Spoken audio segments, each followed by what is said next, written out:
The moment everything stopped making sense. The number on the screen was $347,000. I sat in my car in the parking lot of a CVS on a Tuesday afternoon, and I stared at that number until my eyes stopped focusing. The sun was setting. The sky had gone pink and orange. It was actually beautiful, and I felt nothing. I was completely numb. $347,000. That was what I had sent to my family over 5 years.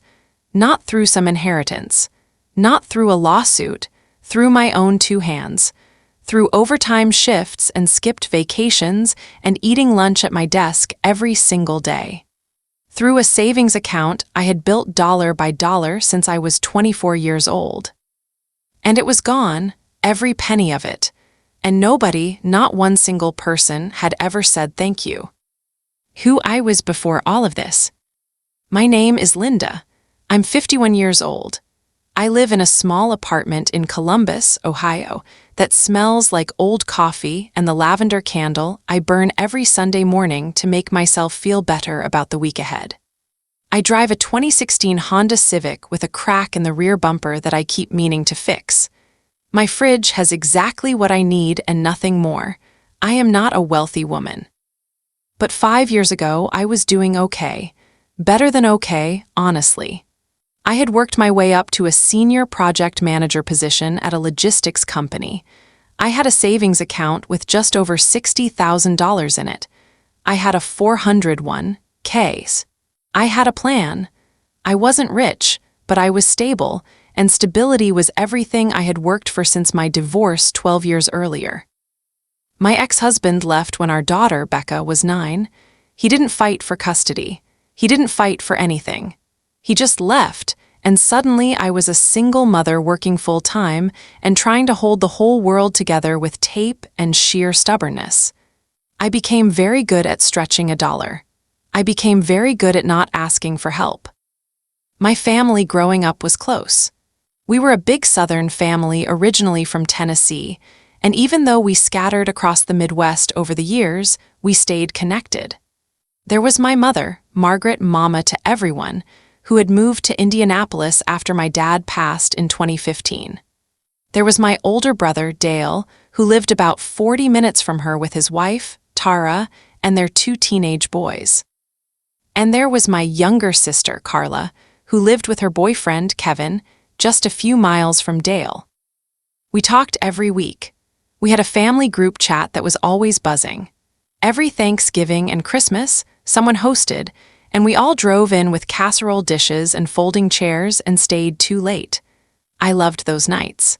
I loved the smell of Mama's kitchen, that specific smell of cornbread and pine sol, and something always simmering on the stove. I loved the way Dale would do his terrible impressions and make everyone groan. I loved sitting on the porch with Carla after everyone else went to bed, just talking. These are the people I would have done anything for. And that, right there, is where my story really begins. Because the people you love the most are sometimes the ones you should be the most careful with. I just didn't know that yet, when just this once became every month. It started 5 years ago, the winter of 2019. My mother called me on a Wednesday night right after dinner. She sounded tired. Not sick tired, just worn down tired. The kind of tired that lives in your voice when worry has been keeping you up at night. Linda, honey, I hate to ask you this, but I'm a little short this month. I've got my electricity bill and my prescription and the car insurance all hitting at the same time, and I'm about $400 short, and I don't want to put it on the card. I said yes before she even finished the sentence. Of course I did. This was Mama. She had never asked me for money in my life. She had always been the one pressing 20s into our palms and telling us to get ourselves something nice. The fact that she was asking at all told me how uncomfortable she was. I sent her $500 that night so she'd have a little cushion. That was the first time. A month later, Dale called. His roof had a leak. He needed $800 to get someone out there before the damage got worse. He'd pay me back in a couple months, he said. He was just in between projects right now. I said, of course. We were family, that's what family does. He never paid me back. Carla was next. She and Kevin had been fighting about money, he wasn't working steadily and the bills were piling up. She needed $600 for their water bill and first month's payment on a credit card they were behind on. She cried on the phone. Carla didn't cry easily, so when she did, I felt it in my chest. I sent the money that same afternoon. None of these things felt like a pattern at the time. They felt like isolated moments. A bad month here, an unexpected expense there. Life happens. Families help each other. That was what I believed. But over the following months, nothing quiet and slow started to happen. The calls became more regular. The amounts got bigger. And the reasons started blending together into one long, shapeless story that I never quite questioned hard enough. Mama needed her roof done. That was $3,200. Dale's truck broke down, $1,100. Carla lost her job at the salon, $900 a month just to cover rent while she looked for something new. Then Kevin had a back injury and couldn't work. Then Dale's youngest needed braces. Then Mama's hot water heater died. Then Carla needed first and last month's deposit on a new apartment because she and Kevin finally broke up. Except somehow, Kevin ended up in that apartment too. And through it all, I was sending money. Month after month. Wire transfers. Zelle. Cash in birthday cards. Checks mailed with notes written in my best handwriting because Mama still liked physical mail. I told myself this was temporary. I told myself they were grateful. I told myself that someday, when things were better for them, they'd be there for me too. I worked more hours. I skipped my own vacation for 4 years straight. I stopped going to my book club because I was too tired. I stopped seeing friends. I stopped dating. I told myself it was because I was busy, but the truth is I was exhausted. Financially and emotionally, I was running on empty. And then came the small things. The tiny moments that should have told me something was wrong, but that I kept explaining away. Like when Carla showed up to Thanksgiving in a brand new coat. One of those puffy, quilted ones from a nice brand. I remember thinking, oh good, she must have found steady work. I didn't ask about it. Or when Dale got a new flat-screen TV, a huge one, and made a big deal of setting it up in the living room over Christmas. He mentioned something about a sale. I smiled and helped him hang it. Or the time I went to visit Mama for her birthday and noticed she had a new dining room table and chairs. Dark wood, really pretty. She said Dale had surprised her with it. I thought that was sweet. I never connected those dots, not then. But looking back now, every single one of those moments was a neon sign flashing directly in my face. I just had my eyes closed. The spreadsheet I never should have opened. The moment everything changed started with a Tuesday that felt like any other Tuesday. I was sitting at my desk at home on a slow evening in late October, doing what I called my money cleanup, going through my bank statements, organizing my budget spreadsheet, making sure everything balanced. I'd been doing this every few months for years. It was my way of staying in control. I had a notebook beside me where I'd been jotting down my family transfers whenever I remembered them. Nothing formal, just rough notes. But that night, I decided I wanted an actual total. I don't know why. Maybe somewhere deep down I already knew I needed to know the number. I went through my Zelle history first, then my bank transfers. Then I dug out old email receipts for wire transfers from 2019 and 2020. I went page by page through 2 years of bank statements, highlighting every single transfer to my mother, my brother, or my sister. It took me 2 hours.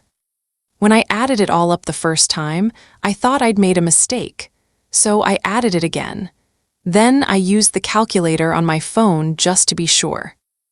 $347,000. I said the number out loud in my empty apartment, and it sounded like a foreign language. $347,000 over 5 years. That was almost $70,000 a year. That was more than a lot of people made. That was everything I had saved, plus money I had borrowed against my $401K, plus a personal loan I had taken out the previous spring that I was still paying off. I sat very still for a long time. Then the questions started. Real questions, not the kind you ask because you're curious, but the kind you ask when your body is telling you something your brain doesn't want to hear. Where had all of it gone?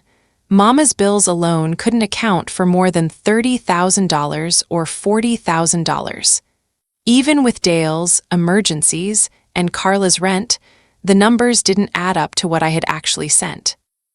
I got up from my desk. I paced around my small living room. I looked at my bookshelf, my plants, the photograph of Becca at her college graduation last spring. I looked at the life I had built in this little apartment, this modest, careful life, and I felt something cold settle into my stomach. I needed to understand where my money had actually gone. And I had a feeling, a terrible, creeping feeling, that the answer was going to be something I could not unhear. The next morning, I called my bank and asked them to pull my complete transaction history for the past 5 years.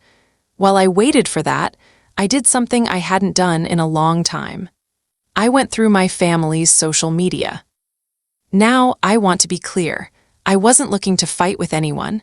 I wasn't trying to catch anyone. Doing anything. I genuinely, honestly just wanted to understand what had been happening in their lives. I wanted context. I wanted to feel less confused. But what I found on Carla's Instagram stopped me cold. She had a whole section of highlights she called life updates. I'd never paid much attention to it before, but I started scrolling through it now, and what I saw made my coffee go cold in my hand. There were photos from a trip to Myrtle Beach, July of last year. Kevin was in several of them. She had posted about a much-needed girls' getaway, except it was clearly both of them, and the hotel behind her looked like it cost more than $80 a night. There was a photo of a meal at a restaurant that I recognized as a place I had wanted to take Becca for her graduation but couldn't afford that month. There were photos of Carla at a concert, a big one, not a local show. Floor seats. I remembered July of last year.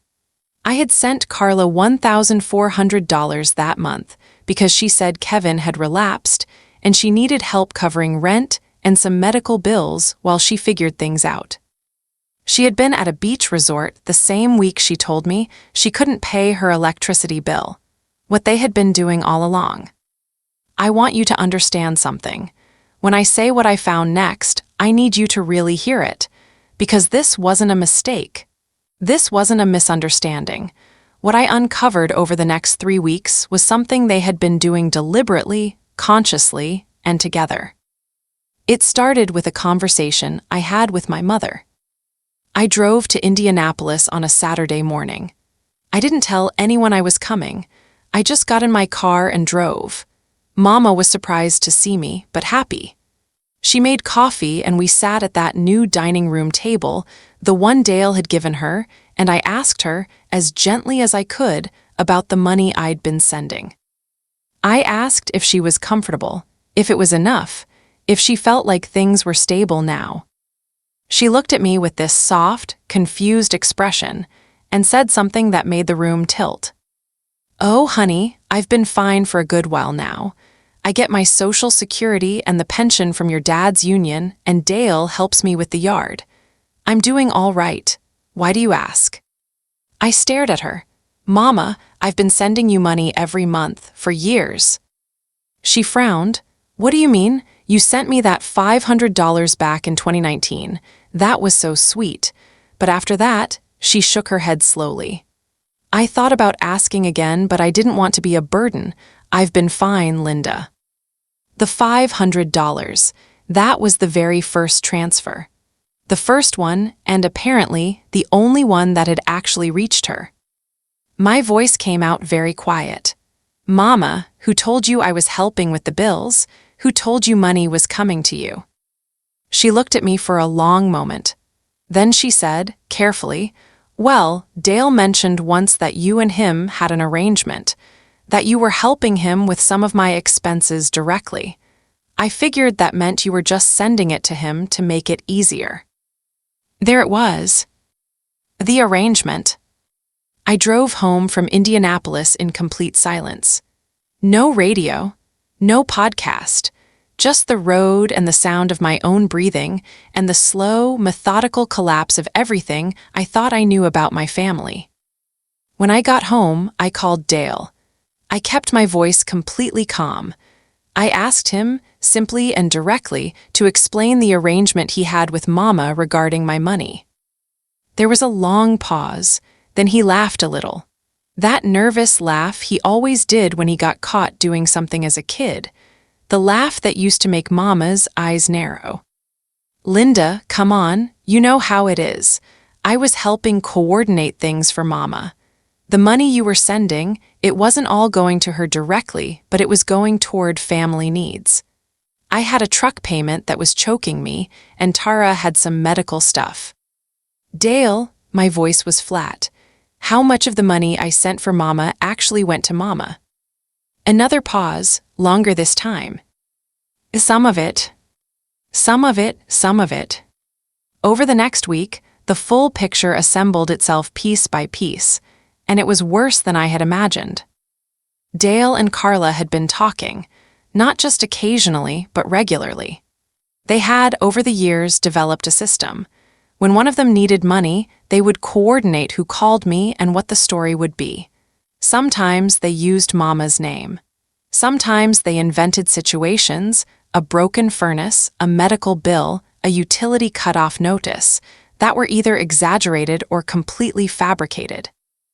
Dale had been using my transfers to cover his truck payments, a bass boat he bought in 2021, and a European river cruise he and Tara took the previous fall.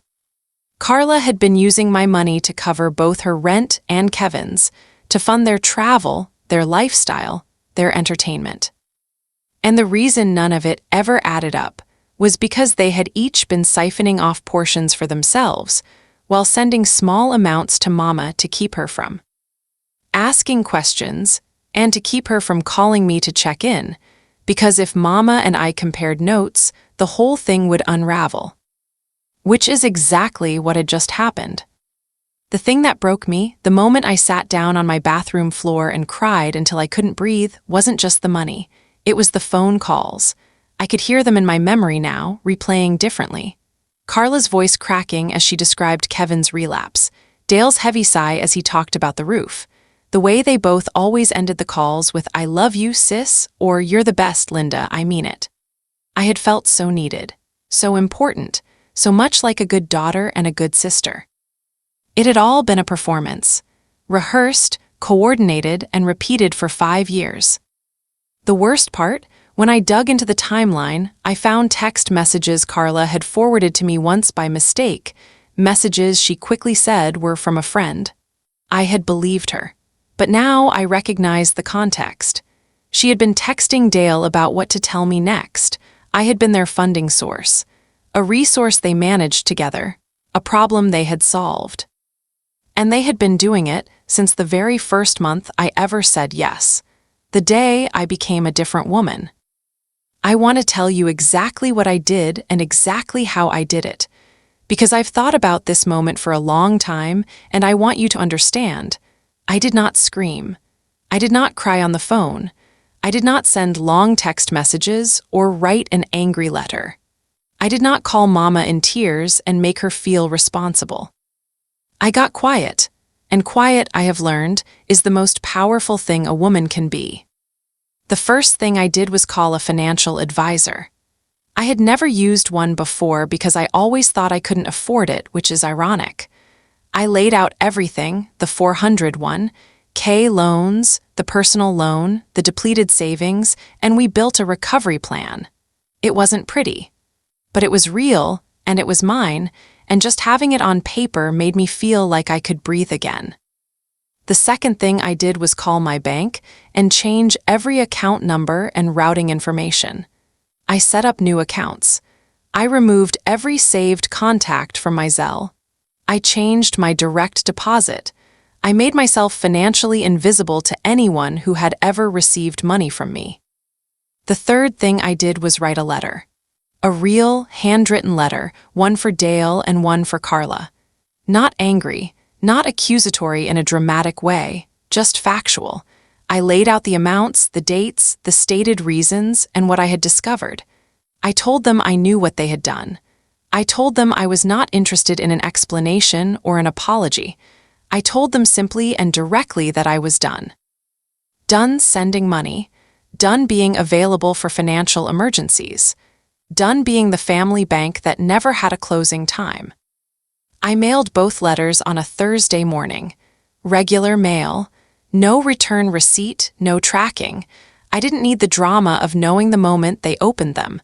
I just needed to send them. The fourth thing I did was the hardest. I drove back to Indianapolis and I sat down with my mother, and I told her everything. Not with anger, because Mama hadn't done anything wrong. She was as much a victim of this as I was. In her own way, her name had been used to manipulate me, and she hadn't even known it. She went very still as I talked. Her hands were folded on the table in front of her. She didn't interrupt. When I finished, she was quiet for a long moment. Then she said, and I will never forget this as long as I live, "Linda, I am so sorry. I have known for years that something was off between those two, but I told myself it was none of my business. That was wrong of me. I should have called you. I should have asked." I took her hands. I told her this was not her fault, and I meant it. She cried a little. I cried a little. We ate her cornbread and drank too much sweet tea, and she told me she was proud of me for finding out. She told me my daddy would have been furious. That made me laugh for the first time in weeks. Mama and I made a deal that afternoon. We would call each other every Sunday. We would be honest. And if she ever needed real help, she would call me directly, not through anyone else, ever again. That was the conversation that healed something in me. Not the confrontation, not the letters. The conversation with my mother over cornbread and tea in her little kitchen in Indianapolis. That was the moment I stopped grieving the betrayal and started building something new. What happened when the money stopped? The calls started 2 days after I mailed the letters. I know because I was tracking it in my head, bracing for it. Carla called first, twice on a Thursday, then 3 times on Friday. I didn't answer. She left a voicemail that I listened to once and then deleted. Her voice was tight and controlled in the way it gets when she's trying not to sound as panicked as she is. She said we needed to talk. She said I was misunderstanding. The situation. She said the money had gone to good places and she would explain if I just picked up the phone. I did not pick up the phone. Dale's approach was different. Dale sent a text. It was 3 paragraphs long and it was masterful. Honestly, the kind of message that sounds like an apology but isn't actually one. He talked about how hard things had been. He talked about Tara's health issues as if that justified 5 years of coordinated deception. He ended with, "I hope you know how much we all love you and we can work through this as a family." He did not offer to pay back a single dollar. A week after the letters arrived, Carla tried a different tactic. She called my mother. She told Mama that I was going through something and that I was being irrational and cutting off the family. She told Mama I needed to calm down before I made decisions I would regret. She asked Mama to call me and talk some sense into me. Mama called me that night, but not to do what Carla asked. Instead, she said very simply, "Carla just called me. She seems scared. I thought you should know." That was it, no pressure. No guilt, just information. My mother, bless her, had finally picked a side and it was mine. Over the following weeks, I watched the effects ripple out. Carla and Kevin had to actually move, not to a nicer apartment, to a smaller one, without the lifestyle padding my money had been providing. Kevin started working a warehouse job. I know because Mama mentioned it offhandedly on one of our Sunday calls, not with any satisfaction, just matter-of-factly. Kevin working a warehouse job was apparently a big adjustment for a man who had spent 5 years being partially funded by his girlfriend's sister without knowing it. Dale's financial situation tightened considerably. The bass boat was listed for sale within 2 months. I saw it on Facebook Marketplace one evening while I was scrolling. I didn't feel good about that. I didn't feel bad about it either. I just noted it and kept scrolling. Tara reached out to me once. She sent me a Facebook message that was long and emotional and very clearly an attempt at damage control. She said Dale had made mistakes and he knew it and she was sorry I'd been hurt. She asked if there was any chance of reconciliation. I read the message, sat with it for a day, and then replied with 4 sentences. I told her I was open to a relationship with the family eventually, but that reconciliation required accountability, not just apology, and that I would need time. I never heard back from her. The family group chat went quiet for a long time. Then Dale posted something one Sunday, a photo of Mama's yard after he'd mowed it. An olive branch, maybe. Nobody commented much. The old energy was gone. The thing that had held us all artificially close, the thing that was funded by my money and built on my naivety, had dissolved. What remained was quieter, smaller, and somehow more honest. I had spent 5 years pouring myself into people who had decided I was a resource. And now that I had stopped, the silence felt enormous, but also, slowly, like relief, what I know now that I didn't know then. It's been about 14 months since that Tuesday evening in the CVS parking lot. My savings account has $11,000 in it now. That might not sound like much, but a year ago it had nothing. I've paid off the personal loan. I've stopped borrowing against my retirement. I pack my lunch every day, not because I have to, but because I genuinely like it now. I make a good turkey and Swiss on sourdough, if I do say so myself. My apartment is the same. The Honda still has that cracked bumper. The lavender candle is still there on Sunday mornings, but something inside the apartment has changed. There's a lightness to it that wasn't there before. When I sit down at my desk now and do my money cleanup, the numbers make sense. They're small, but they're mine.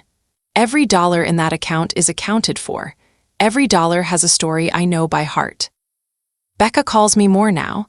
I think she could sense, even from a distance, that something had shifted in me, that I was less distracted, less tired, less consumed. Last spring, she drove up from Cincinnati and we spent a whole weekend together for the first time in years. We cooked too much food and watched old movies and walked along the river and talked about everything. At one point, she looked at me and said, "Mom, you seem different. Good different." I didn't explain the whole story right then. I just hugged her and said I was doing better. I still talk to Mama every Sunday. That hasn't changed. If anything, those calls have gotten longer, warmer, more real. We talk about her garden and my work and what she watched on TV and what I'm reading. We talk about Daddy sometimes. We talk about the past with a kind of honesty we never used to have. She told me once, about 6 months ago, that she felt like she was finally actually talking to me, that bee. For there had always been something in the way, some layer of management, and now it was just us. I knew exactly what she meant. I have a different relationship with Dale and Carla now. It is not close. It is not warm. But it is not full of hatred either, because I found out a long time ago that hatred is very expensive and I can no longer afford anything I don't need. We exchange holiday messages. We acknowledge birthdays. When Mama is present, we are civil and sometimes even pleasant. I think we all understand, without ever saying it out loud, that something fundamental changed, and that it cannot be undone, and that we are all living with that. That is enough for me. What I want to tell you, and I mean this, because I spent a long time trying to understand what lesson there was in all of this, is that being generous is not the same as being a doormat. Those things look identical from the outside for a long time. You're sending money, you're showing up, you're saying yes. People around you call you giving, selfless, good, and maybe you even believe it, but there is a version of giving that is really just a need to be needed. A way of securing your place in the lives of people who might leave otherwise. A way of making yourself indispensable because somewhere deep down you're afraid that without the money, without the help, without the constant sacrifice, they wouldn't keep you around. That was me. I didn't know it then. I know it now. I needed to be needed. And the people in my life who were willing to exploit that need, they found it, and they used it, and they used it for 5 years because I let them. I kept the door wide open, and I was surprised when people walked through it. I'm not angry at myself for that, not anymore. I was doing the best I could with the understanding I had. I loved my family. I wanted them to be okay. That impulse is not something to be ashamed of. The shame belongs to the people who looked at that love and decided to make money off of it. But I am smarter now. I ask more questions. I verify before I send. I distinguish between a crisis and a story about a crisis. I have learned that people who are truly struggling will accept help with gratitude, not with increasing demands.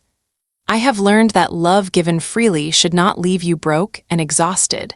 I have learned that the people who matter most will still love you just as much when you say no. Becca loves me. Mama loves me. A few good friends who stuck around through all those years when I was too drained to be a good friend, they love me. None of them ever needed my money to do it. That is the truth that cost me $347,000 to learn. I wish it had been cheaper.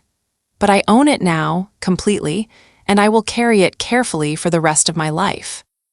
Last Sunday, I was sitting by my window with my coffee, watching the maple tree in the parking lot do that thing it does in November, where the last few leaves hang on just a little longer than the rest.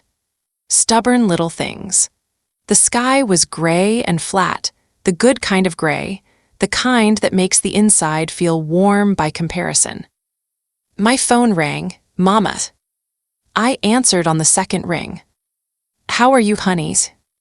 I looked at my savings account on my phone screen. $11,000. Mine, all of it mine. I'm good, Mama. I'm really, really good. And I meant it.